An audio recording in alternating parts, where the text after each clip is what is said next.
Adam, one of the most popular bets people are going to make is Super Bowl MVP. I want to get to that before we get to our best bets here for the game and how we think this thing's going to play out. Listen, I guess my question to you is, what is a scenario in which one of these two quarterbacks doesn't win? Now, I think it is far more likely that Mahomes wins it than Hurts wins it. Like, I think there is at least a game. I think there is at least a game outcome, a range of outcomes in which Jalen Hurts only throws for 140 yards, runs for 40 yards, but the defense is just dominant and maybe it goes to somebody else or something like that. I don't think a path to victory for the Chiefs doesn't run through Patrick Mahomes' right arm. And so I have a very hard time in getting to anybody else other than Mahomes, unless it's a Kelsey because it's a run out. And I don't think any of us thinks this game's going to be a run out, but like if they're up 17 at halftime and it's because Kelsey's caught 8 balls for 105 and 2 touchdowns, and then they basically just bleed the clock out in the second half, I guess then at that point you could maybe say there's a path to Kelsey or something like that. But I know people want to go and have the lottery tickets and the long shots and all the things like that. And I would love to be able to recommend something other than these quarterbacks that makes a ton of sense. But I think with the Eagles, if it's not Hurts, it could be anyone. I think it can literally be like anybody. And then if it's not Mahomes, I think it's really only Mahomes or Kelsey. What's your thoughts? So I'm going to go back for 1 second before I get to that question, because I have an interesting way that I think about that. Since week 14, when Reed Blankenship became a serious part of the Philadelphia Eagles secondary, Chauncey Gardner-Johnson is top 6 in coverage grade for safeties.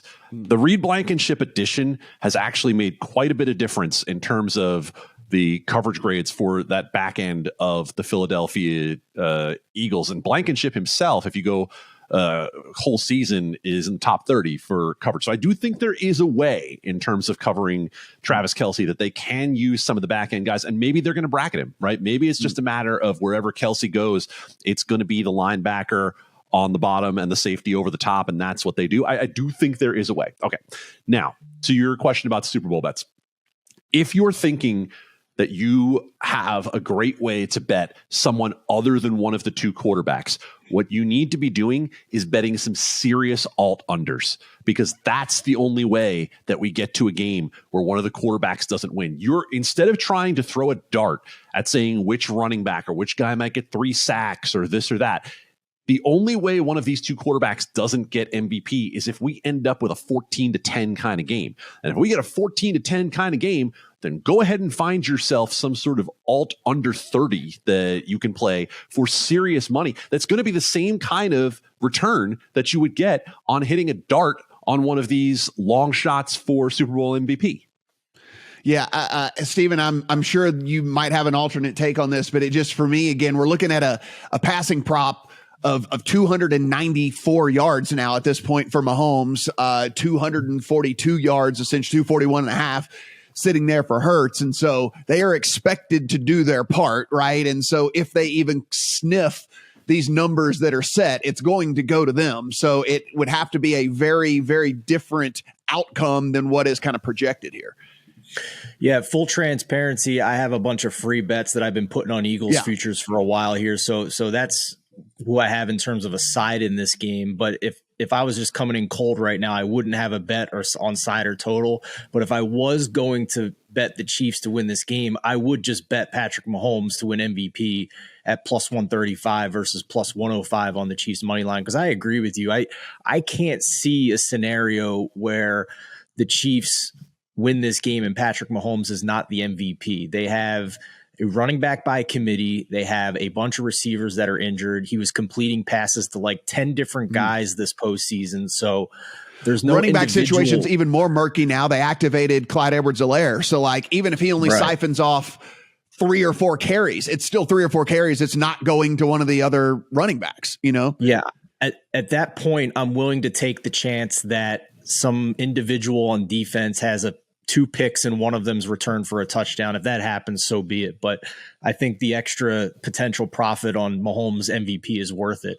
On the flip side, I do think it's worth taking some shots on some non-quarterbacks for the Philadelphia Eagles, because I am not confident that they can hit the downfield passing game after what we've seen over the past 3 games since Hurts has been back from injury here. And I actually believe that the biggest matchup advantage in this game is the Philadelphia rushing offense against the Chiefs rushing defense. The KC rush defense is not inside the top 10 in terms of EPA per play or success rate versus the run. They are also dead last in run stop win rate.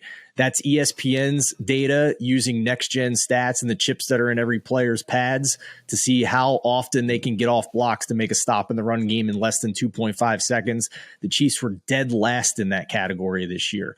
Just doesn't pop up so much when Patrick Mahomes is on offense on the other side, and it doesn't burn you as much. In this game, it's going to be a problem because we've talked about in previous weeks, the Eagles' rushing offense is not just elite, it might be all-time good. In the regular season, the gap between first and second for them was the same as the gap between second and 14th or second and 18th, depending if you were looking at EPA or success rate. They are incredible. If you look at the actual tape of what this offensive line was doing to all pro caliber players on defense in their first couple of playoff games, it's unbelievable. Jason Kelsey is a first ballot Hall of Famer. He was knocking Eric Armstead on his ass for the 49ers in the NFC title game. So we could talk about the quarterback issues all we want, but the 49ers front seven, the vaunted front seven that we talked about for so long this season, got hosed by the Philadelphia offensive line on several plays. Now, they weren't efficient in that game.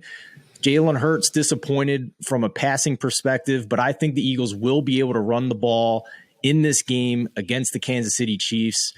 And that opens up some non-quarterbacks for me in this case. And listen, if you're into trends, you're going to hate this one because a running back has not won Super Bowl MVP since Terrell Davis on the Denver Broncos in 1998. But I also think this is the first offense since the passing era has come on in like 2011 in the NFL that has been so dominant and so elite in the running game. So I do think Miles Sanders at 30-1 is a pretty good price here. And I think there's definitely a lot of situations, a lot of game states where he goes for 100 yards rushing and a couple of touchdowns here. And I'll get to more as to why I think that, because there's been a lot of Kenny Gainwell love in gambling Twitter over the past week. I disagree with that, but the long shot I would look at is maybe Miles Sanders at 30-1.